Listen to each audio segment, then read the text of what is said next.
उलझाने से नहीं, लिखने में सिंपल हमेशा लिखना चाहिए, छोटे सेंटेंस से छोटे पैराग्राफ। आप कितने अच्छे टर्म्स का यूज कर पाते हैं, इसी बात से एग्जामिनर आपको समझ लेगा कि नहीं आप इसे कि आपको पता है this is multi level governance, this is decentralise governance. और आप देखेंगे अब जनजाति आखिर में ये जनपद परिषद बना दी गई पहला।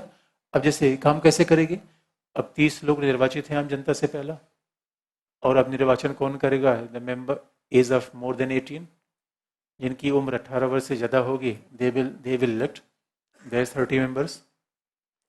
ये 30 से ज्यादा लोगों का निर्वाचन करेंगे, 30 का निर्वाचन करेंगे। और इसमें क्या होगा, ये बहुत सारी कमिटीज बना लेंगे, मतलब लैंड को देखना है 5 मेंबर आ गए, वाटर को देखना है 5 मेंबर आ गए, कम्युनिटी के वेलफेयर के 5 मेंबर आ गए, और उनका एक चेयरपर्सन होगा। तो जैसे डिस्ट्रिक्ट में, जैसे हमारे यहाँ पार्लियामेंट क्या है पूरे गवर्नमेंट में, असेंबली क्या है स्टेट में, तो वैसे ये काउंसिल कहाँ है, डिस्ट्रिक्ट में।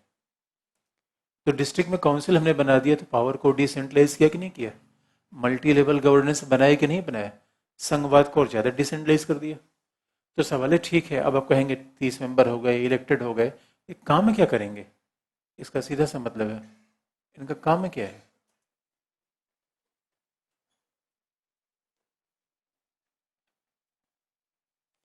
अब जरा देखा जाए कि इनका फिर what is the function of this council, what is the role of this council, काम में क्या इनका आखिर में करना है।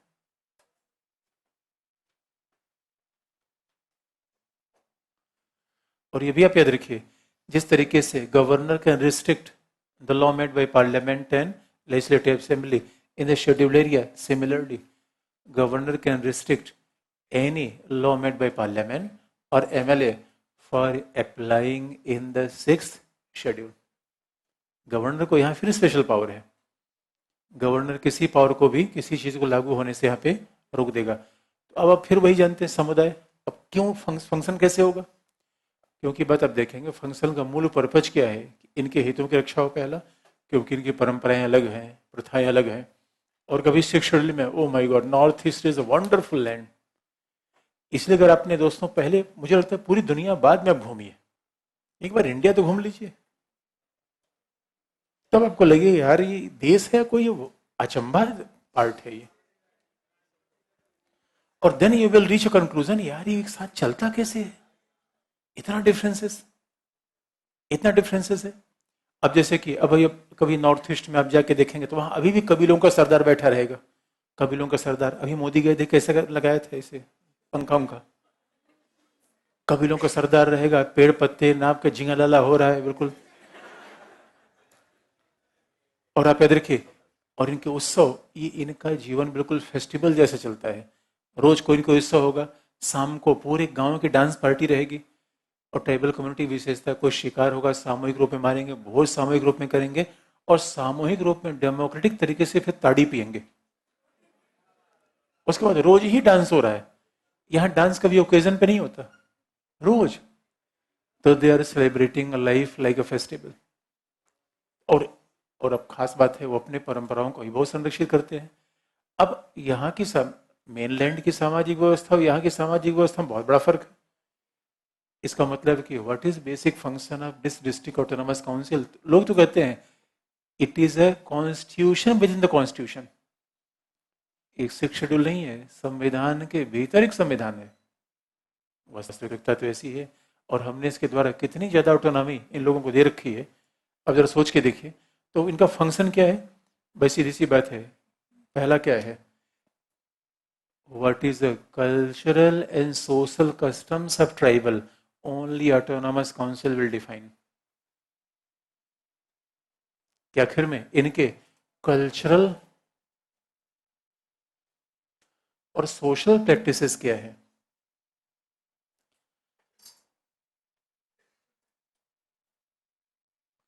ये कभी, अगर कल्चरल और सोशल प्रैक्टिसेस इनके क्या है, ये कभी भी पार्लियामेंट और स्टेट असेंबली डिफाइन नहीं करेगी, that will be only defined by the district autonomous council. और आप देख लीजिए, बल्कि नागालैंड में पूरे ट्राइबल कम्युनिटी का एक समुदाय, इसका नाम हो काउंसिल, जनजातीय समुदाय की। और यहाँ पे हर छोटे छोटे एक एक कबीला, कबीलाई कल्चर है यहाँ पे, एक कबीला कबीले का सरदार है। कोई झगड़ा होता है तो कबीले के सरदार के पास जाता है, वहां पुलिस और थाने कोई मतलब नहीं है, पुलिस और थाने कोई मतलब नहीं है। जैसे कि आप देखेंगे हमारे यहाँ किसी एक व्यक्ति को दूसरे ने मार दिया तो that is IPC and CrPC, attempt to murder, हत्या 302 304, यहाँ कुछ लागू नहीं होता। अब यहाँ पे अगर कोई त्योहार हो गया तो फिर भाले की लड़ाई होगी, और भाले की लड़ाई में दो लोग आमने सामने होंगे, एक दूसरे को मार देगा, वो हट नहीं सकता। यहाँ के लोग दोस्तों आज भी मानते, इंडियन आर्मी में सबसे ज्यादा जो लड़ाके हैं they are from the Nagas. आज भी इंडियन आर्मी के लोग बताते हैं सबसे ज्यादा लड़ाके हैं वो नागा हैं। ये मार्शल, अंग्रेज भी मार्शल, और याद रखिए रानी गर्डिल्लू से लेकर कहानियां जो आपने पढ़ी होगी, अंग्रेज भी यहाँ जाने का हिम्मत नहीं करके तीर धनुष लगे बैठे दन्न से मारते थे। अंग्रेज नीचे से आ रहे हैं, जोग्राफी को पता होती है, धीरे से ऊपर बैठे हुए हैं, मारा घोड़ा सहित नीचे गया। अंग्रेज इनके ऊपर हाथ डालने समय से डरते रहते थे। और आज भी आप देखेंगे हमारे यहाँ नॉर्थ इंडिया में क्या है, लड़ाइयाँ डिप्लोमेटिक होती है, कोई आपके साथ है आप पता नहीं समझ पाएंगे यार कब मेरे साथ है कब पीछे से किसी से में, क्या आपके सामने बोल रहा है क्या पीछे, यहाँ सारी बात क्या होगी आमने सामने, मरना मारना सब आमने सामने, देयर इज नो डिप्लोमेसी। पहाड़ों के बारे में बात कही जाती, पहाड़ी लोग या तो बहुत सीधे होते हैं और लड़ने पर उतर आए तो फिर वो जान की परवाह नहीं करते, तो है तो बड़ी दोस्तों। देयर इज तो अब इनकी कल्चरल सोशल प्रैक्टिस क्या है, that will not be defined by either parliamentary act और लॉ मेड बाई असेंबली और लेजिस्लेटिव असेंबली। और क्या होगा दूसरा, लैंड एक्विजिशन, भूमि अधिग्रहण, ये डिसाइड करेंगे।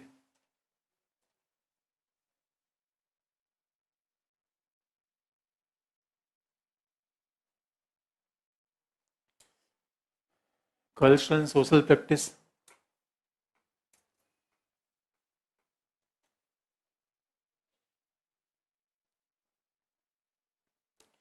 लैंड एक्विजिशन ये डिसाइड करेंगे कि भूमि अधिग्रहण, क्योंकि आप जानते हैं ये ट्राइबल कम्युनिटी की विशेषता होती है, लैंड पर कम्युनिटी कंट्रोल होता है, व्यक्ति का कंट्रोल नहीं। कोई भी लैंड एक्विजिशन का कानून जो हमारे यहाँ लगेगा यहाँ पे नहीं लगेगा।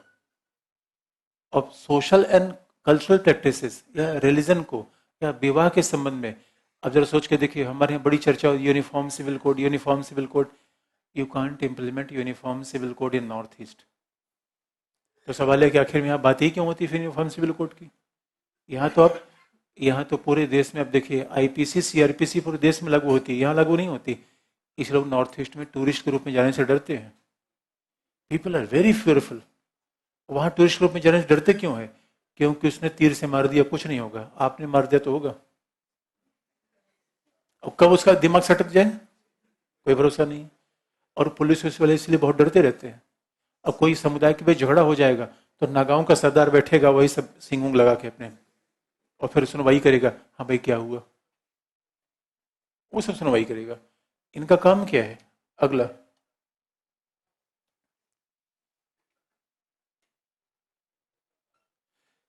शिफ्टिंग कल्टीवेशन, झूम खेती को नियंत्रित करना। झूम खेती का मतलब झूम झूम खेती करना नहीं होता, शिफ्टिंग कल्टीवेशन के बारे में काउंसिल ही बताएगी। झूम खेती का मतलब है जो पहाड़ों को काट के जंगल खेती कर लेते हैं, फिर पहाड़ों को लगा लगा के खेती कर लेंगे।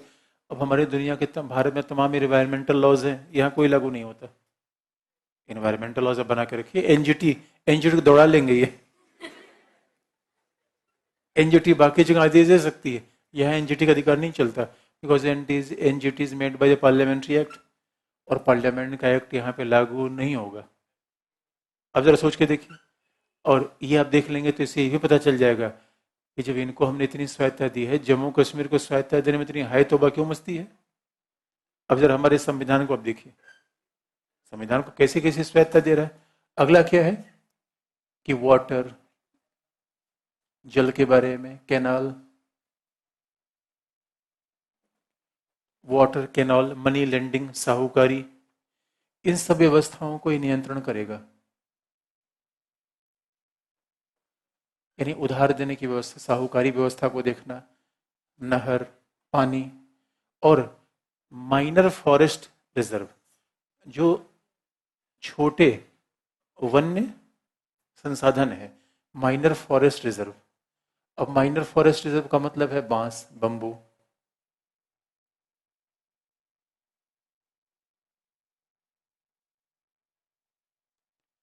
माइनर फॉरेस्ट रिजर्व जैसे बैम्बू हो गया, जैसे कि अब कोई हैंडीक्राफ्ट के सामान बनाने के जंगल की लकड़ियां हो गई, इन पर आदिवासी समुदाय का नियंत्रण रहेगा। That is control by district autonomous council. ये सारे विषय डिस्ट्रिक्ट ऑटोनॉमस काउंसिल कंट्रोल करेगा।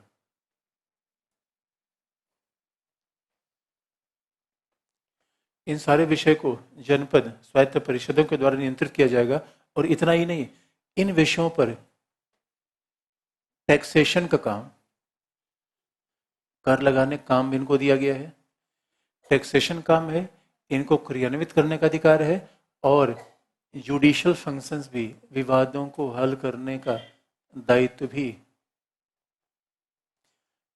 यानी जनजातीय समुदाय के बारे में जो सामाजिक परंपराएं हैं, सांस्कृतिक परंपराएं हैं, विवाह के नियम है, वो सब, इनके विवाह से संबंधित न्यायिक निर्णय भी कौन करेगा? जनपद स्वायत्त परिषद।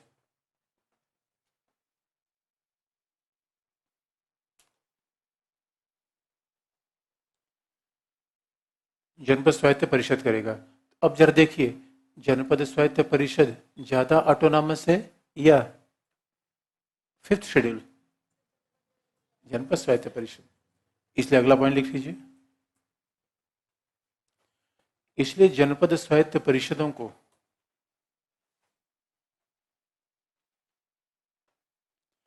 देयरफॉर डिस्ट्रिक्ट ऑटोनॉमस काउंसिल, जनपद स्वायत्त परिषदों को संविधान के भीतर एक संविधान कहा जाता है। It is like a constitution with in the constitution.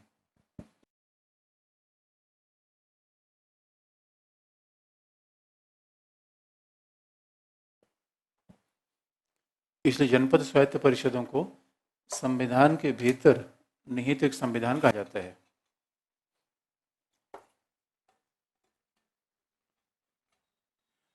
और इसके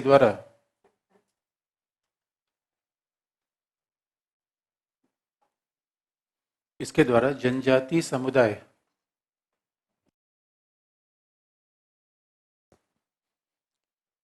जनजातीय समुदाय के सांस्कृतिक अधिकारों का संरक्षण किया गया है।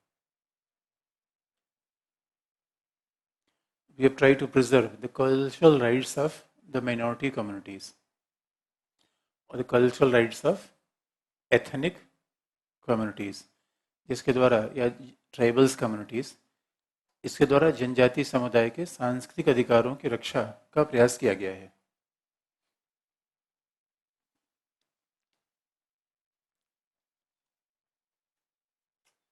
और मल्टी लेवल गवर्नेंस या बहुस्तरीय शासन। आप मल्टी लेवल गवर्नेंस को हिंदी में भी देवनागरी लिपि में लिख कर अंडरलाइन कर सकते हैं। और multi level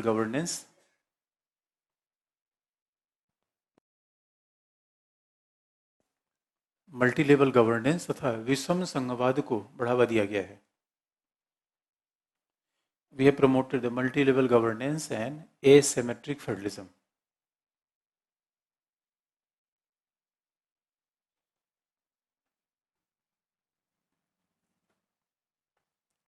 multi level governance और विषम संघवाद को बढ़ावा दिया गया है। अब जरा देख लें, और आपको याद दिला दें, नागालैंड के बारे में। नागालैंड के भी प्रोविजन ऐसे, नागालैंड में थोड़ा सा अलग किस्म का प्रावधान है। नागालैंड में भी डिस्ट्रिक्ट ऑटोनॉमस काउंसिल काम करती हैं, लेकिन नागालैंड में थोड़े अलग ही प्रावधान है।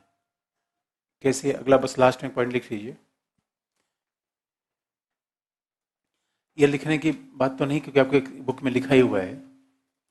आप देखेंगे नागालैंड के बारे में आर्टिकल 371A स्पेशल है, और नागालैंड के बारे में स्पेशल प्रोविजन ये दिया गया है कि जनजातीय सांस्कृतिक मामलों से संबंधित, भूमि से संबंधित, वैवाहिक परंपराओं, सामाजिक मान्यताओं से संबंधित या आपराधिक विधियों से संबंधित कोई भी पार्लियामेंट्री एक्ट तब तक लागू नहीं होगा जब तक राज्य विधानसभा उसे स्वीकार न करे।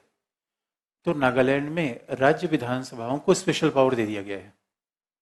ये अपने आप में 371A से इम्पोर्टेंट बात रखी गई है, क्योंकि 371A इसीलिए लाया गया कि नागालैंड को ज़्यादा से ज़्यादा अधिकार दिया जाए, नागालैंड को ज़्यादा अधिकार दिया जाए और किस तरीके से वहाँ पे अलगाववाद की समस्या का समाधान हो सके। लेकिन अब क्या जनपद स्वायत्त परिषद या डिसेंट्रलाइजेशन अलगाववाद की समस्या को हल कर पाया है, ये कहना बड़ा मुश्किल है। लेकिन आप देखेंगे अगर इस पूरे 6 शेड्यूल को एक और विचार से जोड़ दें, जो अपने आप बड़ा इंटरेस्टिंग इंटर रिलेशन होगा, जिसको हम अलग से ही पढ़ते हैं। तो अगला हेडिंग देखिए, छोटे राज्यों की मांग और स्वायत्तता के विभिन्न रूप। अब देखिए किसी उसके और दूसरे टॉपिक से इंटरलेट हम कर सकते हैं। छोटे राज्यों की मांग और स्वायत्तता के विभिन्न रूप।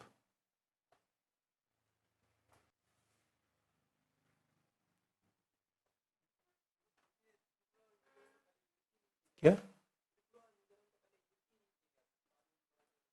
त्रिपुरा और हाँ त्रिपुरा देखिए, ऐसा थोड़ी है किसी को राज्य बनने के लिए पहले यूटी होना जरूरी नहीं है। ऐसा पहले मतलब यूटी हो भी सकते हैं, नहीं भी हो सकते, ये इशू नहीं है। मतलब क्या पूछना चाहते हैं?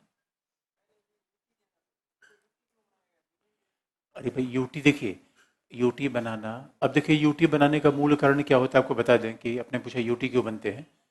प्रॉब्लम ये होती है कि प्रॉब्लम ये होती है कि मान लीजिए कोई हम राज्य बना रहे हैं, तो राज्य हमने बना दिया तो 7 शेड्यूल की सारी शक्तियां उसे मिल जाएंगी पहला। लेकिन 7 शेड्यूल की सारी शक्तियां मिल जाएंगी, इसका मतलब है राज्य बनाने का सबसे बड़ा फायदा होता है कि state is become a coordinate to the union, union के साथ आ गया। और राज्य बनाने का सबसे बड़ा फायदा होता है कि स्वायत्ता बन गए, मुख्यमंत्री बन गया। लेकिन यूटी से हमेशा सबऑर्डिनेशन रहेगा केंद्र का, क्योंकि UT is not a state. लेकिन आपका सवाल है कि आप किसी क्षेत्र को यूटी क्यों बनाते हैं, राज्य क्यों बनाते हैं? तो हमारा संविधान तो ऐसा कोई क्लियर कट आंसर नहीं देता, लेकिन व्यवहारिक रूप उत्तर हमारे पास है। अब जरा सोच के देखिए, कोई राज्य है उसका आर्थिक संसाधन नहीं, हमने राज्य बना दिया, तो प्रशासनिक स्वायत्ता क्या मतलब होगा पहला। दूसरा, अब पूरे राज्यों में आप देख लीजिए इनकी जनसंख्या कितनी है। त्रिपुरा मिजोरम 30 लाख 40 लाख इस तरीके से जनसंख्या है। अरुणाचल प्रदेश की या मेघालय की, इनकी जनसंख्या 1 करोड़ के भी आसपास नहीं है। आप पूरे नॉर्थ ईस्ट के 7 सिस्टर को जोड़ जाइए, Assam is a populated, Assam population approximately 2 crore या 2.5, बाकी 1.5 करोड़ में बाकी 6 राज्य हैं। अब 1.5 करोड़ की आबादी में 6 राज्य हैं, तो अब जरा सोच के देखिए, इतने छोटे छोटे राज्य हम बना देंगे तो कैसे उनका इकोनॉमिक रिसोर्स आ नहीं पाएगा। भाई आपकी स्वायत्तता, ये तो संघवाद पे नया बोझ बना देंगे आप। इसे नॉर्थ ईस्ट में राज्यों का बनना संघवाद पे नया बोझ है। लेकिन इस वजह से हमने यूटी, क्योंकि यूटी हमने क्यों बनाया भाई, यूटी का मतलब है केंद्र के अंतर्गत वो नियंत्रित रहे और जनजातीय क्षेत्र। यूटी बनाने का कारण है पहला राजनीतिक हो सकता है कि मान लीजिए कि चंडीगढ़ है, तो चंडीगढ़ पे संघ ने, हरियाणा ने कहा हमारा दावा है, पंजाब ने कहा हमें चाहिए, यूटी बना दिया गया। Andaman Nicobar because of tribal population, यही कारण यहाँ भी था, ट्राइबल पॉपुलेशन ज़्यादा था, आर्थिक संसाधन कम थे, वित्तीय स्वायत्ता थी ही नहीं। तो संघ ने सोचा कि इनको यूटी बना के अपना नियंत्रण भी रखें और इनके प्रशासन को ठीक तरीके से किया जाए। लेकिन फिर ये लगा कि नहीं, जब यूटी की बात आती है तो चीफ मिनिस्टर को मौका नहीं मिलेगा, ये विधानसभा नहीं बन पाएगी। तो आप जानते हैं हमारा समाज आकांक्षावादी समाज है और वो चाहता है कि हर आदमी चाहता है कि हम चीफ मिनिस्टर बने। अब देखते हैं हमारे तो नए नए नेता पैदा हो रहे हैं दोस्तों, नए नेता पैदा हो रहे हैं और हर नेता क्या चाहता है, चीफ मिनिस्टर हम बने। इस वजह से हमें ऐसा निर्णय लेना पड़ता है। लेकिन अब देखिए नॉर्थ ईस्टर्न स्टेट विषम संघवाद तो हमने कर दिया और हमने ये सोचा था कि अलग अलग राज्य बना देंगे, इनका मुख्यमंत्री हो जाएगा, मंत्रिपरिषद के लोग हो जाएंगे, तो इनको ऑटोनॉमी मिल जाएगी। ऑटोनॉमी मिल जाएगी तो शायद हो सकता है अलगाववाद की मांग कम हो जाए। कहाँ कम हुई? अब तो नागालैंड क्या कर रहा है, बृहत्तर नागालैंड चाहिए, ग्रेटर नागालैंड। ग्रेटर नागालैंड का मतलब जितने नागा जनजाति के एरियाज हैं सब हमें मिला दो और उसके बाद हम भाग जाएंगे। ये प्रॉब्लम है। तो यूटी बनाने के व्यवहारिक कारण यही है। लेकिन अब देखिए, अब जरा इस 6th और 5th शेड्यूल को थोड़ा लार्जर पर्सपेक्टिव में देखें, क्योंकि बात आप जानते हैं, अब 6 शेड्यूल ये है, एग्जामिनर आपसे कभी नहीं पूछेगा, जीएस में विषय में कहीं नहीं पूछेगा। एग्जामिनर का ध्यान कहाँ होता है, एप्लीकेशन पे, फैक्चुअल बातों पर, एप्लीकेशन पे। तो हमेशा आपका एप्लीकेशन कैसे होना चाहिए, जो बात हमने पढ़ ली उसको हम कहाँ कहाँ यूटिलाइज कर लेंगे, ये हमारे लिए ज़्यादा महत्व का है। पहला हम यूटिलाइजेशन कहाँ करना चाहते हैं, कि आखिर में राज्यों के निर्माण और सिक्स शेड्यूल में क्या फर्क है। ऑटोनॉमी का अगर ये रूप है तो फिर राज्य के निर्माण की आवश्यकता क्यों पड़ती है, क्या छोटे राज्यों की मांग का समाधान इससे किया जा सकता है। तो पहला पॉइंट, अब इसी को हम इंटरलेशन देखेंगे।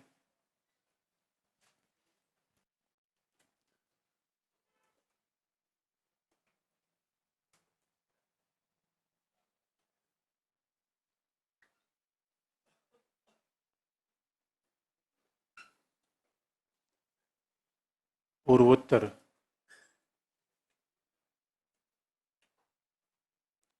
पूर्वोत्तर राज्यों में जनपद स्वायत्त परिषदों का प्रावधान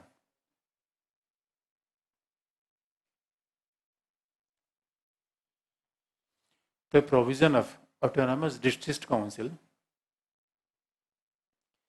the provision of autonomous district council the पूर्वोत्तर राज्यों में जनपद परिषदों का प्रावधान संवैधानिक है।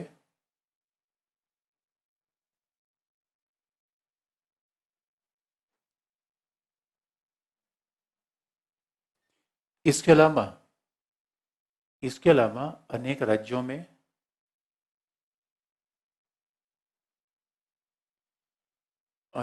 में समूहों को स्वायत्तता प्रदान करने के लिए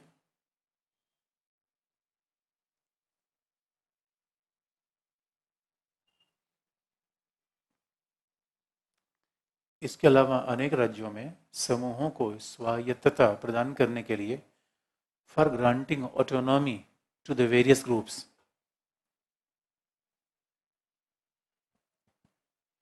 अनेक राज्यों में समूहों को स्वायत्तता प्रदान करने के लिए जनपद परिषदों का गठन किया गया है। District council is created in various other parts of the country for granting autonomy, जैसे गोरखा पर्वतीय परिषद, जस्ट लाइक गोरखा डिस्ट्रिक्ट हिल काउंसिल, जैसे गोरखा पर्वतीय परिषद।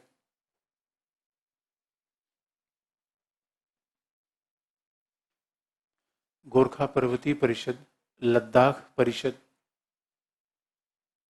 या लद्दाख काउंसिल या लद्दाख विकास काउंसिल, लद्दाख डेवलपमेंट काउंसिल,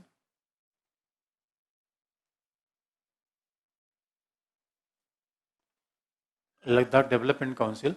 याद रखिए, अभी मैं कुछ कहीं पढ़ रहा था तो नितिन गडकरी के बारे में कुछ लिखा हुआ था कि वो जब से आए हुए हैं। देखिए महाराष्ट्र में जरा आप देखिए, महाराष्ट्र में हमेशा, जैसे महाराष्ट्र यूपी बड़ा क्लासिकल एग्जाम्पल, मुझे इसमें दोनों बातों में बड़ा क्लासिकल एग्जाम्पल लगा। यूपी में आप देखेंगे कि 90 के बाद से सारे चीफ मिनिस्टर वेस्ट से आते थे। सारे chief minister, Mayawati she is from Ghaziabad and Akhilesh Yadav from Etawah and Mainpuri. इसका मतलब देखेंगे west UP is already more develop, और 90 के बाद 20 साल तक मुख्यमंत्री यहीं से रहा। इस वजह से chief minister is from east, तो ये अपने आप में विकास का एक बहुत बड़ा आधार आप बना सकते हैं। Similar equation there is in Maharashtra. अब जानते हैं विदर्भ मराठवाड़ा कितना पीछे का क्षेत्र है, और ज्यादातर ऐसा रहा हुआ है कि जो चीफ मिनिस्टर आता था he was located from Mumbai. अभी जो फडणवीस हैं, जो महाराष्ट्र के मुख्यमंत्री है, उनकी कॉन्स्टिट्यूएंसी है Nagpur, and Nitin Gadkari is there from Nagpur. तो अब आप देखेंगे नितिन गडकरी ने क्या किया है कि नागपुर को एक ऐसा शहर बनाने का प्रयास किया है। उनका कहना है कि मुंबई के बाद हम डेवलपमेंट का दूसरा पिलर बना देंगे नागपुर में, क्योंकि विदर्भ राज्य अलग होने की मांग लगातार आ रही थी। महाराष्ट्र के लोग कहते भाई नहीं भाई, हमारे यहाँ तो आर्थिक पिछड़ापन बन रहा है। That is after 90। हमने कल भी आपको बताया था कि ठीक है महाराष्ट्र एक संपन्न राज्य है, लेकिन उसके अंदर जाके आप देखिए तब आपको दिखेगा विदर्भ और Marathwada is more marginalize. UP west, UP गरीब राज्य है, लेकिन वेस्ट यूपी में जाइए तो वेस्ट यूपी में बीमारू अगर आप सोच रहे हैं, then you are having a wrong perception. West UP BIMARU किसी पर फिक्स नहीं है, ईस्ट यूपी में आपको दिखेगा, ईस्ट यूपी में चीज दिखेगी। इसी वजह से हमारे यहाँ राज्यों में, जैसे नागालैंड में क्या, पश्चिम बंगाल में क्या हुआ, पश्चिम बंगाल में आप देखेंगे कि वामपंथी शासन ने आर्थिक विकास तो थोड़ी उपेक्षा तो की, और कारण क्या हो गया कि अंग्रेजों की राजधानी दो जगह हुआ करती थी। एक तो उधर ईस्ट में जब कोलकाता उनका शासन था तो उन्होंने अपना समर कैपिटल बना रखा था दार्जिलिंग को, और जब दिल्ली शासन हुआ तो समर कैपिटल बना रखा था शिमला को। दोनों में कंपेरिजन करिए, यहाँ पे दार्जिलिंग पहले summer capital, Darjeeling was more develop than Gangtok, और बाद में क्या हुआ 90 के बाद गैंगटोक आगे बढ़ गया, दार्जिलिंग पीछे आ गया। और आप देखेंगे नॉर्थ ईस्ट में होने वाली समस्या, पश्चिम बंगाल में होने प्रॉब्लम, टी इंडस्ट्री पूरा अफेक्टेड हो गई। पूरे नॉर्थ ईस्ट में एक ही टी इंडस्ट्री का क्षेत्र था, वो था असम। वहाँ पे चाय बागानों में हड़ताल, जिंदाबाद मुर्दाबाद सब प्रॉब्लम आई। अब गोरखालैंड में अलग राज्य की मांग आ रही है, तो गोरखालैंड में अलग राज्य की मांग को नीचे करने के लिए हमने क्या बना दिया, गोरखा हिल परिषद। एकदम हिल परिषद, हिल काउंसिल ऐसे ही काम करती है कि मेंबर इलेक्टेड होंगे, वो कुछ को काम दे दिए जाएंगे। आप कहेंगे गोरखा हिल काउंसिल को ये सारे काम दिए गए, नहीं तो ये नहीं काम दिए जाते, ये तो ट्राइबल कम्युनिटी को दिया जाएगा। तो गोरखा हिल काउंसिल कौन सा काम दिया गया, शिक्षा दे दिया गया, स्वास्थ्य दे दिया गया, परिवहन दे दिया गया, ये मामले आप देखिए। तो विधानसभा की शक्तियां थोड़ा सा डिसेंट्रलाइज कर दी गई। लद्दाख में से बनाया गया लद्दाख डेवलपमेंट काउंसिल, क्योंकि जम्मू और कश्मीर तो दोनों समर और विंटर कैपिटल हो जाते हैं, लद्दाख तो मार्जिनलाइज हो जाता है। ये भी प्रयोग कर सकते हैं जिससे कि राज्य बनाने की समस्या थोड़ी सी पीछे हो। अगला पॉइंट,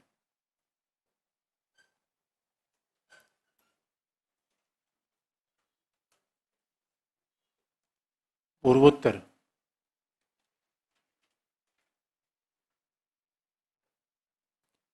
पूर्वोत्तर क्षेत्रों में छोटे छोटे राज्यों के निर्माण ने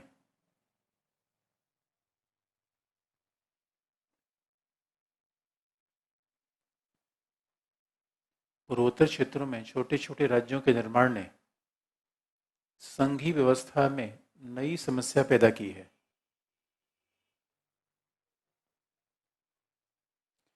Smaller state in northeastern region, they have created a new problem for the federal system of India.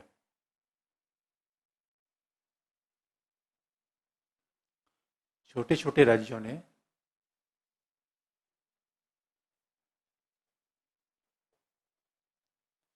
नई समस्या पैदा की है।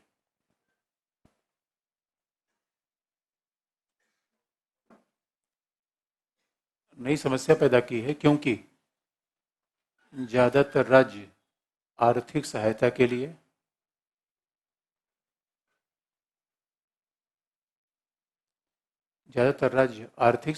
लिए केंद्र पर निर्भर है। Most of the states are dependent of a center for economic assistance.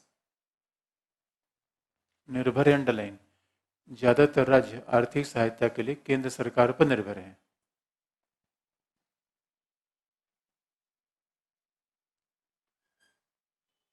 आर्थिक सहायता के लिए केंद्र सरकार पर निर्भर है, और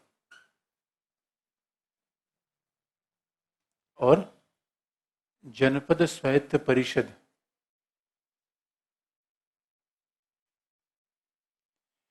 जनजातियों के आपसी संघर्ष,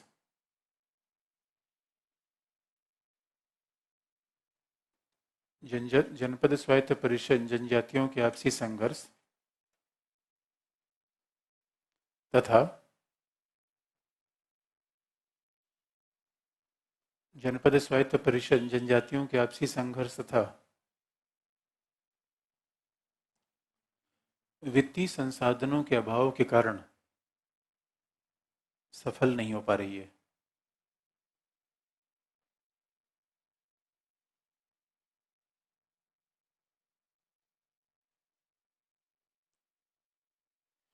District Autonomous Council is also affected by the conflict exists within the tribal community and the lack of economic resources. तो ये बात भी यहाँ पे प्रॉब्लम कर रही है। तो जनपद स्वायत्त परिषदों की भी स्थापना से भी प्रॉब्लम है। तीसरी बात से इसको जोड़ सकते हैं। आप याद रखिए, नॉर्थ ईस्ट में हमने अलग अलग राज्यों का निर्माण कर दिया, तो हमने कहीं ना कहीं डिसेंट्रलाइजेशन तो कर दिया। अब डिसेंट्रलाइजेशन में भी कहीं ना कहीं कोऑर्डिनेशन होना चाहिए, समन्वय होना चाहिए, क्योंकि कई बार छोटे राज्य बना देना ऑटोनॉमस तो है, प्रॉब्लम ये है हाईवे बनाने में प्रॉब्लम आएगी, रेल बनाने में प्रॉब्लम आएगी। इसलिए अभी आप देखेंगे विजन 2020 में the focus over north east is very important. आप देखेंगे एक एक से पूरा जो सुरक्षा कारणों से, अर्थव्यवस्था कारण से, तो पूरा संघ सरकार का बिल्कुल ध्यान है नॉर्थ ईस्ट पे, कैसे हम नॉर्थ ईस्ट को ज़्यादा डेवलप करें। इसलिए आप देखेंगे कि for unifying the all the state, for making cooperation, इसलिए इनका अलग अलग तो बात ठीक है, पॉलिटिकल ऑटोनॉमी मिल गई, राजनीतिक में सहभागिता मिल गई, संस्कृत का संरक्षण कर लिया, लेकिन लास्ट में अगर इनमें सहयोग की बात देखी जाए, कहाँ से एलिमेंट हमने ढूंढा, लास्ट पॉइंट या लास्ट हेडिंग आप लिख सकते हैं, सहकारी संघवाद और पूर्वोत्तर परिषद, cooperative federalism, north eastern council.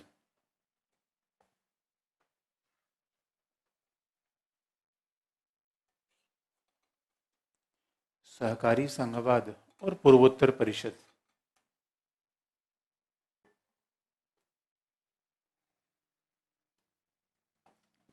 Cooperative federalism and north eastern council.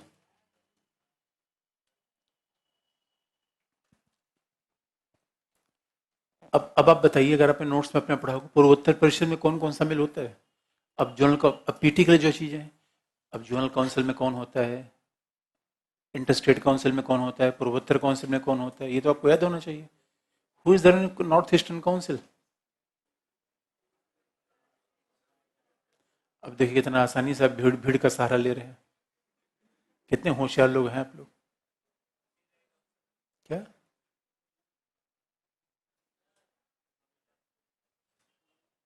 सवाल खूब पूछते हैं आप लोग। क्या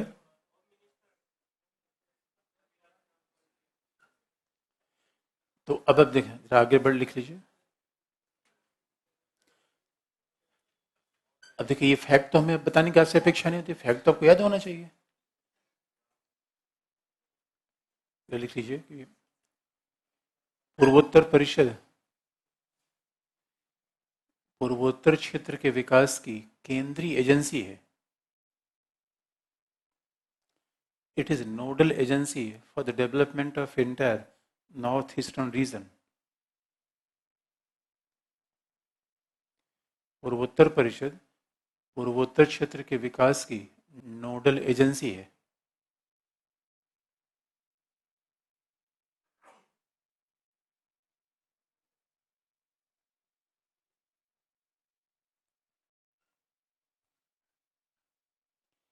पूर्वोत्तर परिषद पूर्वोत्तर क्षेत्र विकास की नोडल एजेंसी है। नोडल का मतलब केंद्रीय, NODL, नोडल, जिसके द्वारा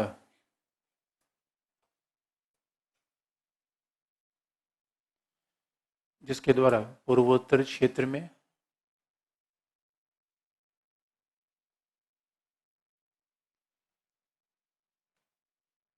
सामाजिक आर्थिक विकास, परिवहन,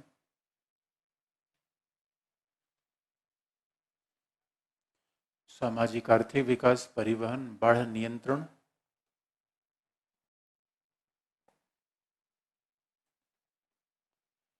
सामाजिक आर्थिक विकास, परिवहन, बाढ़ नियंत्रण के लिए के लिए बाढ़ नियंत्रण के लिए केंद्रीय भूमिका का निर्वाह किया जाता है।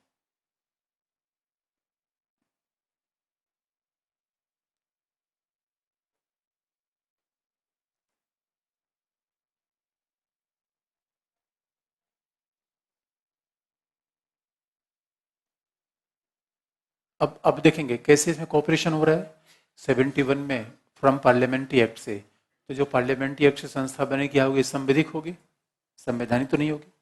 पार्लियामेंट्री एक्ट से हमने क्या बना दिया, north eastern council. North eastern council बना दिया, दैट वाज सेटअप इन 1971। और नॉर्थ ईस्टर्न काउंसिल एकमात्र ऐसी काउंसिल, इसमें सारे राज्यों के राज्यपाल भी हैं। पूर्वोत्तर परिषद में केवल राज्यपाल होते हैं, बाकी जोनल काउंसिल में नहीं, और न ही अंतर्राज्यीय परिषद में। तो कंपेयर करके पढ़िए, फैक्चुअल चीजें हैं, ये तो आपको याद करना है। और याद रखिए, why governors are invited in north eastern council. बाकी परिषदों में गवर्नर क्यों शामिल नहीं किया गया? क्योंकि आप जानते हैं कि गवर्नर की भूमिका विशेष उत्तरदायित्व यहाँ नॉर्थ ईस्टर्न काउंसिल में दिया गया है उसको, क्योंकि छठी अनुसूची में गवर्नर को विशेष रिस्पॉन्सिबिलिटी है, 371 में है, देयरफॉर गवर्नर इज इनवाइटेड। दूसरी बात है, चीफ मिनिस्टर सभी राज्य के आएंगे, चीफ मिनिस्टर तो आएंगे ही, और प्रेसिडेंट के द्वारा नॉमिनेटेड लोग आएंगे जो प्लानिंग में एक्सपर्ट होंगे। तो इसका मतलब है पूरे नॉर्थ ईस्ट में रेल प्रोजेक्ट को आगे ले जाना है तो पूरे नॉर्थ ईस्ट मुख्यमंत्रियों को, राज्यपालों को बुलाया जाएगा।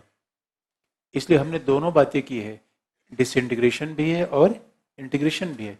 दोनों बातें एक दूसरे के विरोधी नहीं है, यानी ऑटोनॉमी भी है और हमने यूनिफिकेशन बना के रखा हुआ है। और भारत में आप देखेंगे नॉर्थ ईस्ट के डेवलपमेंट पे कितना ज़्यादा ध्यान है। There is only a single ministry, Bharat में केवल एक ही ऐसा मंत्रालय है जो जोग्राफिकली काम करता है, बाकी मंत्रालय पूरे देश में काम करता है, ministry of north eastern region development. जितने हमारे यहाँ मंत्रालय हैं अपने जितनी बजट बनाते हैं उस बजट में 10% पैसा किसको देते हैं, ministry of north eastern region development. 10% सीधा पैसा उठा के उसी को दे देंगे और पूरे नॉर्थ ईस्ट के डेवलपमेंट काम नॉर्थ ईस्टर्न रीजन मिनिस्ट्री करती है। तो अब देखेंगे सामाजिक आर्थिक मामले पे, परिवहन के मामले पे नए नए राज्य बन जाने से कॉपरेशन तो आप करना पड़ेगा। और कैसे एक राज्य दूसरे राज्य से कॉपरेशन करता है, कॉपरेशन कैसे करता है, एग्जाम्पल आपको बता दिया। अब चूंकि मैं तो पॉलिटिकल स्टूडेंट हूँ, जहां मैं दिखता हूँ मुझे चीज दिख जाती है। कभी अपने ध्यान से देखा है परिवहन में कैसे कॉपरेशन होता है? आप दिल्ली से इधर आगे बढ़िए, ये राजीव गांधी इंटरनेशनल हॉस्पिटल के आगे दाहिनी तरफ हरियाणा का रोडवेज है या नहीं है? अब बताइए दिल्ली में हरियाणा का रोडवेज, ये कैसे संभव है? परिवहन में कॉपरेशन, एक राज्य का परिवहन दूसरे राज्य में जाएगा, अब दूसरा राज्य कहे ना लैंड बिलोंग टू अस, जमीन हमारी है, जमीन मैं आपको नहीं दूंगा, तो फिर आप क्या कर पाएंगे परिवहन में? और दूसरे एग्जाम्पल अब देखिए, once I was travelling Uttarakhand, तो उत्तराखंड में मुझे किसी ने बताया कि यूपी गवर्नमेंट का सिंचाई डिपार्टमेंट है। मैंने कहा यूपी गवर्नमेंट का सिंचाई डिपार्टमेंट उत्तराखंड में, मतलब क्या है? इसका मतलब ये है कि जब से उत्तराखंड राज्य नया बना है तब से जो गंगा नदी का पानी जाता है यूपी के लिए उसका हम पैसा लेते हैं। This is new advantage for Uttarakhand. पहले तो यूपी को मुफ्त में पानी मिल जाता था क्योंकि यूपी शुरुआत होता था पूरा वहां से, उत्तराखंड से। अब उत्तराखंड बन गया तो कॉपरेशन हो गया। इसलिए नॉर्थ ईस्टर्न रीजन में छोटे छोटे कबैली बन गए। और कई बार आप देखेंगे, कई बार ऐसा लगता है कि हमने ट्राइबल्स का जो अधिकार दे दिया और डेवलपमेंट में हर्डल बन जाएगा, क्योंकि जमीन पे किसका अधिकार है? जनजाति समुदाय का। अब जमीन पे जनजाति समुदाय का अधिकार है तो कोई इसे लेगा कैसे? जमीन अधिग्रहण कानून आप बना नहीं पाएंगे तो विकास में हर एक इंच पे आपको समस्या आएगी, कोई प्रोजेक्ट सही समय पे नहीं पूरा हो पाएगा। Therefore cooperation is equally essential. इसे नॉर्थ ईस्टर्न काउंसिल में हेड होगा होम मिनिस्टर, चेयर यानी 100 ऑफिशियल चेयरपर्सन होगा, पदेन सभापति होगा गृह मंत्री, बाकी राज्यों के राज्यपाल, राज्यों के मुख्यमंत्री, इन सबको शामिल किया गया है कोऑपरेशन के लिए। इसी एक ही घटना को हम अलग अलग डायमेंशन देख सकते हैं और ये चीज़ें ज़्यादा इंपॉर्टेंट होती है बजाय कि 6 इंफॉर्मेशन के आगे हमेशा बढ़ने का प्रयास करिए, तभी चीज़ें एग्जाम में हल हो पाएंगी। अब अगला जरा हेडिंग देख लें, जम्मू एंड कश्मीर की, इसमें निष्कर्ष लिख लीजिए।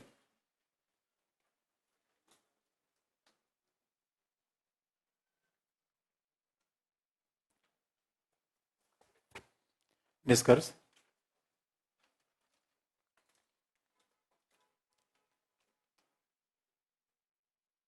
पांचवी एवं छठी अनुसूची पर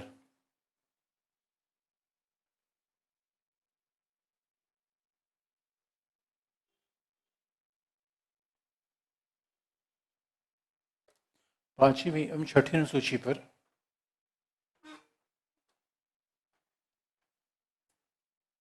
क्या लिखा आपने?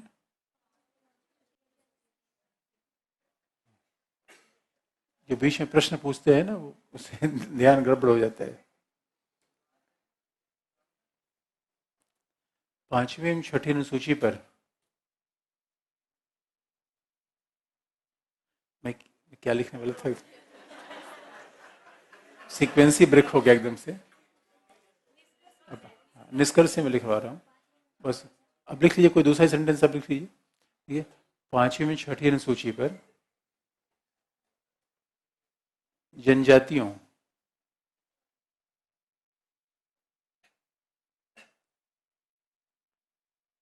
जनजातियों को स्वायत्तता प्रदान करके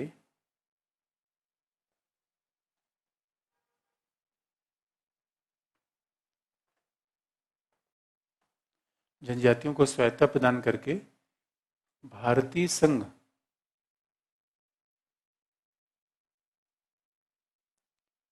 भारतीय संघ में विविधताओं के संरक्षण का प्रयास किया गया है।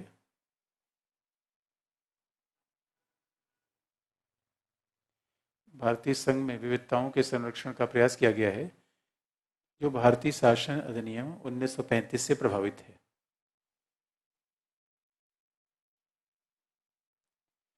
Fifth and sixth schedule is an illustration of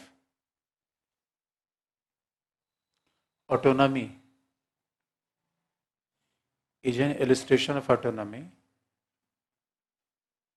given by the tribals community, which was essentially influenced from the government of India 1935. अब लास्ट में सब विषम संघवाद में बसता है जम्मू एंड कश्मीर। जरा देखें, what is provision of Jammu and Kashmir.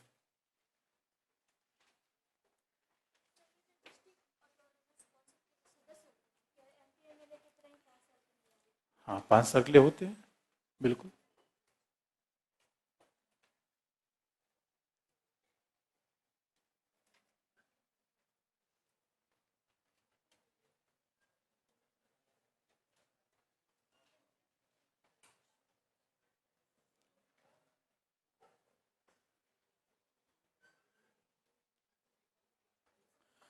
अब है जम्मू एंड कश्मीर।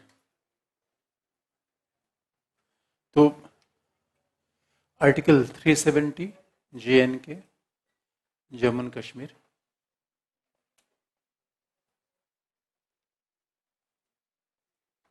विषम संघवाद में आखिरी चैप्टर है जम्मू एंड कश्मीर का।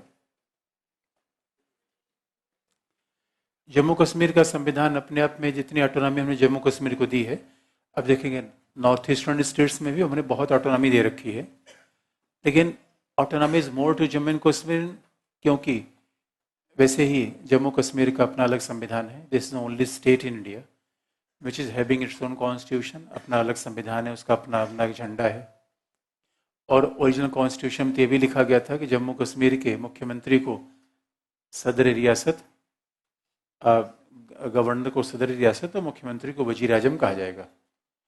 अब जरा देखिए किस तरीके से चीज़ें जम्मू कश्मीर को समझेंगे। 2-3 फैक्ट इंपॉर्टेंट है। पहला तो ये है कि जम्मू कश्मीर की शासन को समझने के लिए 2-3 फैक्ट इंपॉर्टेंट होता है, दोनों एक दूसरे से मिल जाते हैं। पहला फैक्ट ये है, for understanding Jammu and Kashmir, कि इंस्ट्रूमेंट ऑफ एक्सेशन, विलय पत्र, यानी आप ये बात जानते हैं जिस तरीके से हमारे यहाँ देसी रियासतों का एकीकरण हुआ, ठीक उसी प्रकार से जम्मू एंड कश्मीर व सक्सीडेड टू इंडिया। ये जम्मू कश्मीर का जो एक्सेशन था वो नॉर्मल कंडीशन में नहीं था, क्योंकि महाराजा हरि सिंह को ये लगता था कि जम्मू कश्मीर को we can maintain an autonomous and independent state, ऐसा उनको लगता था। इसलिए उन्होंने सोचा कि न भारत में विलय करेंगे, उन्होंने ही पाकिस्तान में। और अगर आप देखेंगे कि जम्मू कश्मीर जैसे छोटे छोटे राज्य, वैसे तो नॉर्थ ईस्ट में देखा बड़े छोटे राज्य हैं, लेकिन हम शायद यूपी बिहार के कंपेरिजन में ऐसा कहते हैं। नॉर्वे, स्वीडन और स्विट्जरलैंड के कंपेरिजन में अगर ये बात देखें तो हमारे यहाँ के सारे छोटे छोटे राज्य भी बड़े बड़े नजर आएंगे। And Jammu Kashmir is the most beautiful place in India. Jammu Kashmir को देखिए तो स्विट्जरलैंड के सामने कुछ भी नहीं है। स्विट्जरलैंड में there is more better communication, transportation, और वहाँ पर फैसिलिटी, हॉस्पिटलिटी की फैसिलिटी ज़्यादा है, हर जगह जगह पे पहुँच सकते हैं, इतना फ़ायदा है वहाँ पे। ऐसा नहीं दोस्तों, the beauty is ultimate in Jammu and Kashmir. तो सच बात है कि इंटरेस्ट तो वही है वहां पे। अब महाराजा हरि सिंह को लगता था कि हम अलग रहेंगे और कश्मीर को ऐसा बना देंगे स्विट्जरलैंड जैसा, लेकिन तब तक पाकिस्तान में कबायली हमला हो गया, और जब कबायली हमला हुआ तो उन्होंने भारत से सहायता मांगी। भारत ने कहा भाई ठीक है सहायता हम देंगे, condition is provided that you should sign over the instrument of accession. तो आपको विलय पत्र पे हस्ताक्षर करना पड़ेगा। और जब विलय पत्र पे हस्ताक्षर हुआ था तो जितने भी विलय पत्र पे हस्ताक्षर देसी रियासतों के साथ हमारे थे, ये 550 देसी रियासतों के साथ हमने विलय पत्र पे हस्ताक्षर किए। और ठीक वैसे जम्मू कश्मीर पे था।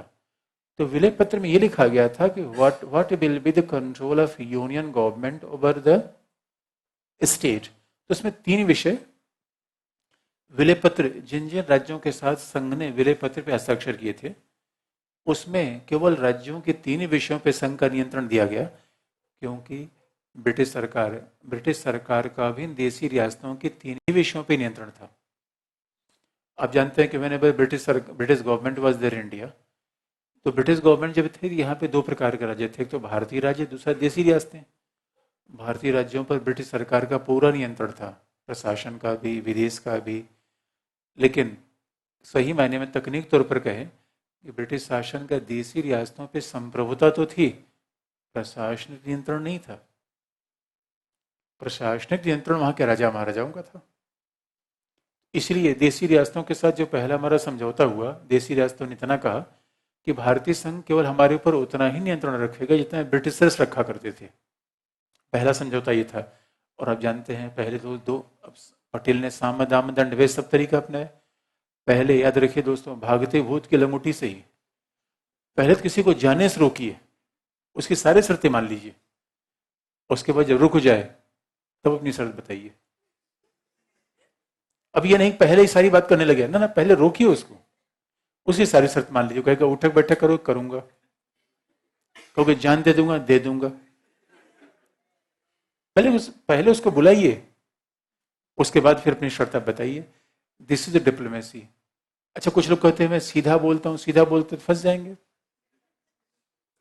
कई रिश्ते खराब होंगे सीधे बोलने से।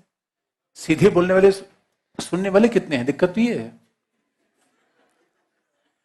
और कई बार दोस्तों लोगों को लपेट लपेट के बोलिए तो लोग आपको बहुत खुश रहेंगे आपसे। अच्छा, उस पर हम नहीं जाएंगे, लेकिन how union government can control, जैसे लपेट के बोलने से क्या मतलब होता है, मैंने कई बार देखा है ऐसे बेवकूफी भरे कथन कि मैं तुम्हारे लिए ताजमहल ला दूंगा। कमाल की बात है, जो कह रहा है वो उसका कॉन्फिडेंस देखिए, और जो मान रहा है उसकी बेवकूफी देखिए। कमाल की बात है। लेकिन आप किसी सीधे कह दें ना ना बेकार की बात है, मैं ये सब नहीं ला पाऊंगा, रिश्ता वहीं पे खत्म है। झूठ मूठ का कितने लोग दोस्तों, इसीलिए तो संघ सरकार राज्यों पर कितना नियंत्रण कर पाती है। पहला, what is instrument of accession में क्या विषय लिखा गया? पहला डिफेंस, रक्षा। दूसरा कम्युनिकेशन। और तीसरा फॉरेन अफेयर्स, विदेश के मामले।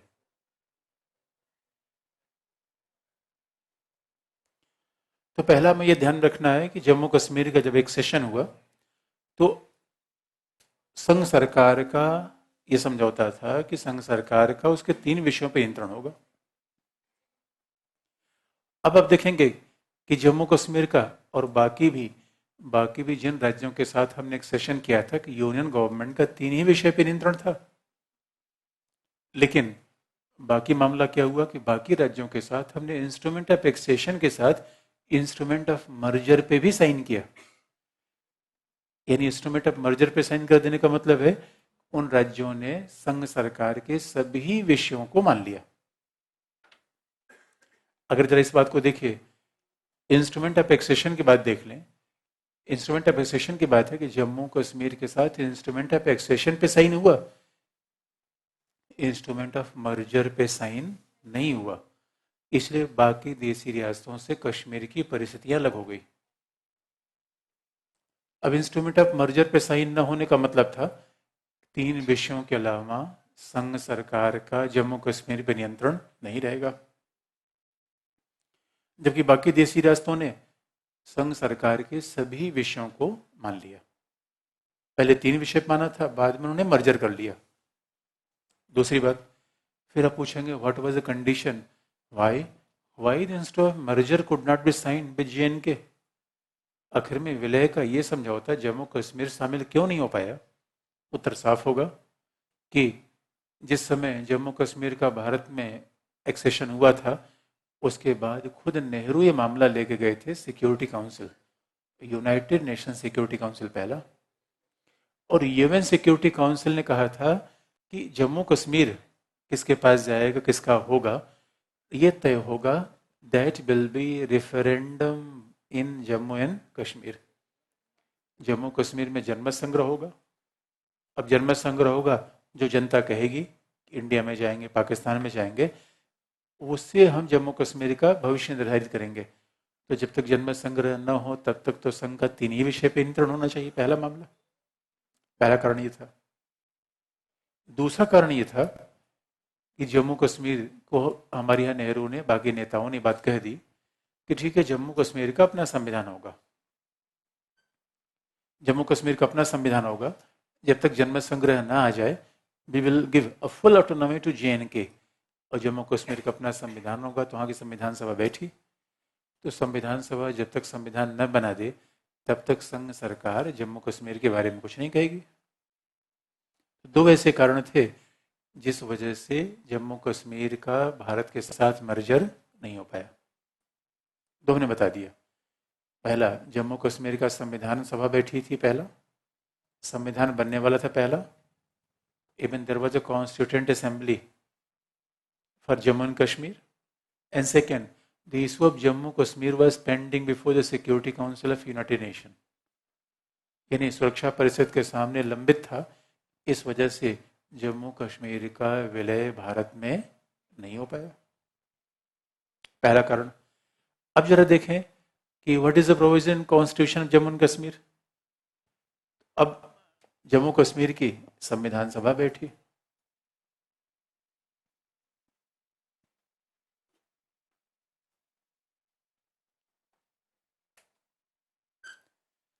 संघ सरकार का इन 3 विषय पर नियंत्रण था। जम्मू कश्मीर की संविधान सभा बैठी, फिर भारत के संविधान में क्या प्रावधान हुआ, ये भी दोनों बात देखने की आवश्यकता है। तो अब देखेंगे कि जब JNK कॉन्स्टिट्यूशन है, जरा देखिए what is the features of constitution of JNK।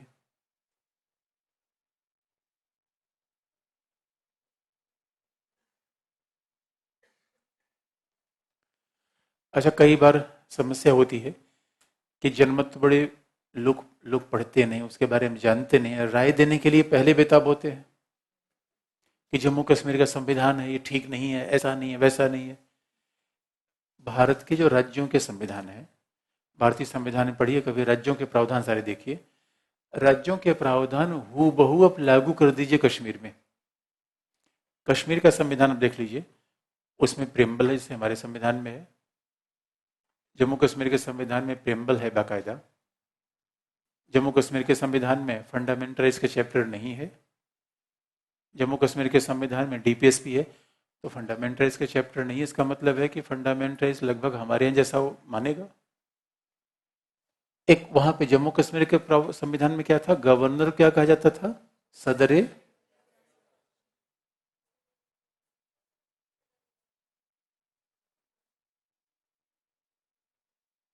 सदर रियासत। दूसरा, सदर रियासत में गवर्नर, मुख्यमंत्री क्या कहा गया,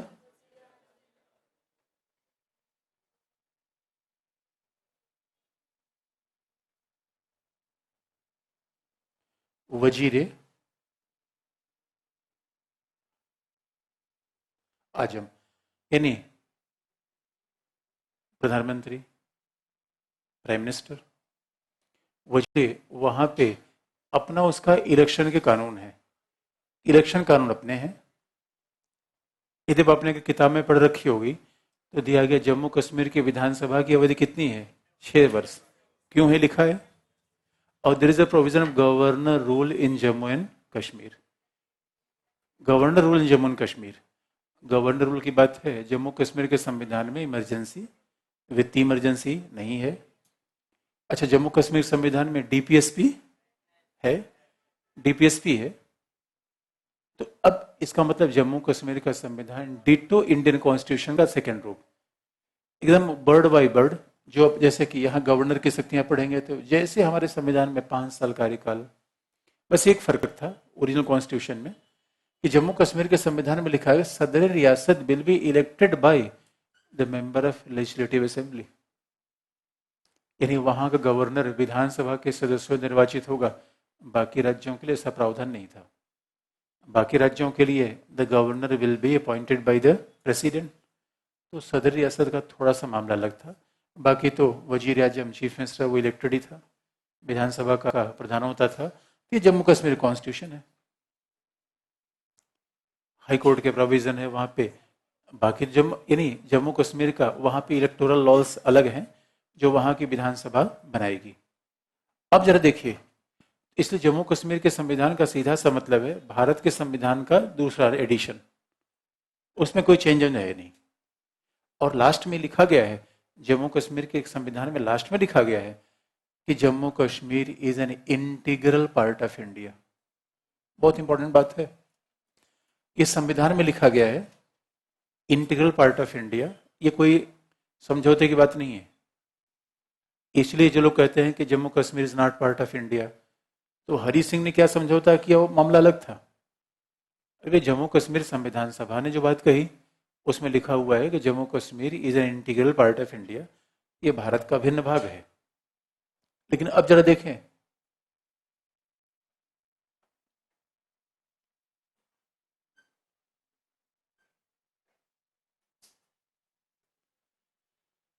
अब जरा देखें इंडियन कॉन्स्टिट्यूशन का रिलेशन जीएनके से क्या है। इंडियन कॉन्स्टिट्यूशन का रिलेशन जीएनके से क्या है। और इंडियन कॉन्स्टिट्यूशन, क्योंकि जीएनके का अपना कॉन्स्टिट्यूशन है, इसलिए इंडियन कॉन्स्टिट्यूशन में जीएनके के प्रोविजन तो लागू होते नहीं। लेकिन एक ऐसा आर्टिकल है जो जीएनके को रेस्ट ऑफ इंडिया से जोड़ता है, दैट इज आर्टिकल 370। तो अब जरा देखें इंडियन कॉन्स्टिट्यूशन के बारे में, जीएनके के बारे में क्या कहा गया है।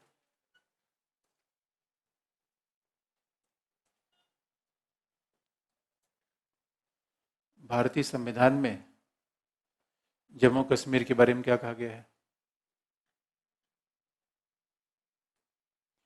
And that is one article 370, in which part 21, which is a part of temporary and transitional provisions।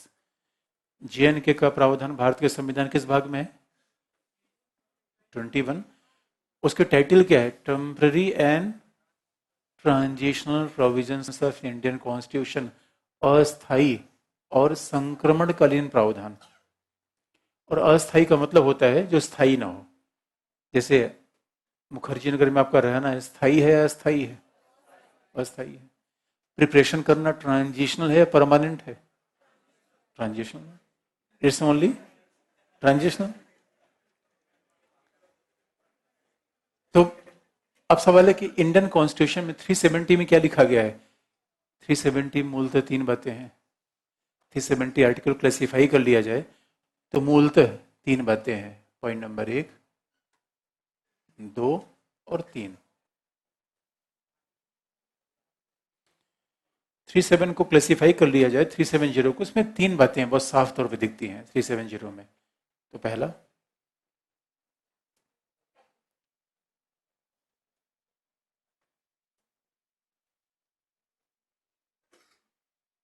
जो पहली बात खासतौर पे 371 में दिखती है कि 370 में ऐसा कुछ लिखा नहीं है स्पेशल प्रोविजन, लेकिन जो बात है उससे स्पेशल प्रोविजन दिख जाता है।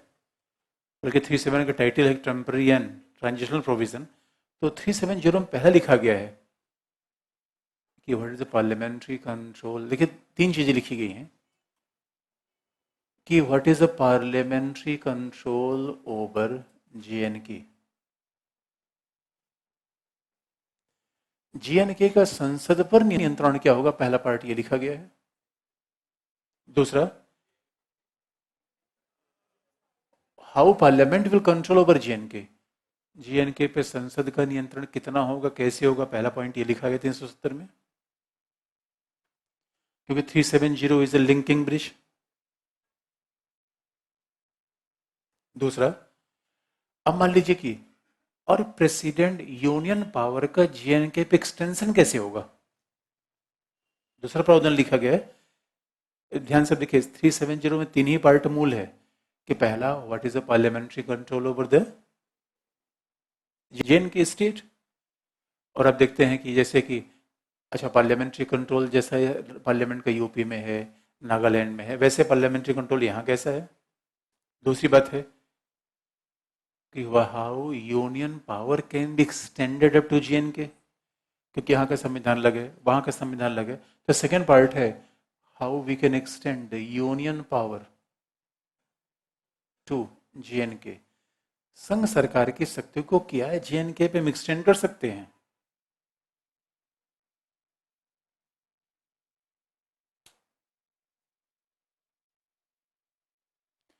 थ्री सेवन जीरो में तीसरी बात यह है, और तीसरी बात जो दी गई है, whether we can repeal the 370, क्या 370 को खत्म भी किया जा सकता है? नहीं, प्रोसीजर फॉर रिपीलिंग ऑफ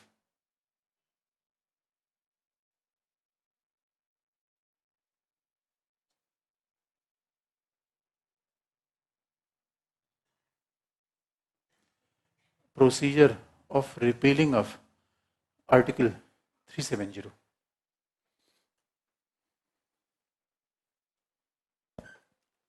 ये तीन बातें हैं। ये स्पष्ट है कि दैट इज आर्टिकल 370 जो ट्रांजिशनल पार्ट है, टेम्पररी पार्ट है, तीन बातों को उल्लेख करता है कि आखिर में तो पहला देखेंगे कि what is the parliamentary control over JNK, तो पहला पॉइंट अगर हम एक्सप्लेन करें, और फिर how union power can extended to JNK, and third what is a procedure for repealing of 370। अगर 370 को हटाना है तो हम क्या कर सकते हैं? पहला पॉइंट,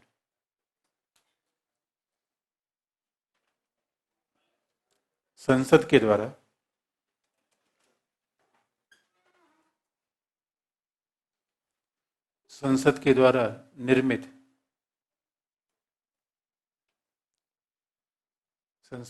निर्मित कोई विधि अथवा अधिनियम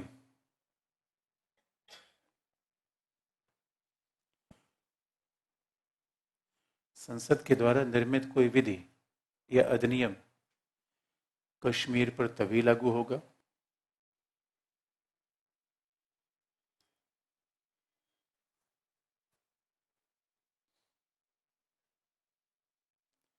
निर्मित कोई विधि या अधिनियम कश्मीर पर तभी लागू होगा जब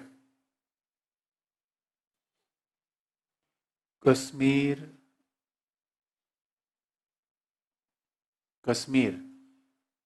राज्य इसे स्वीकार करे।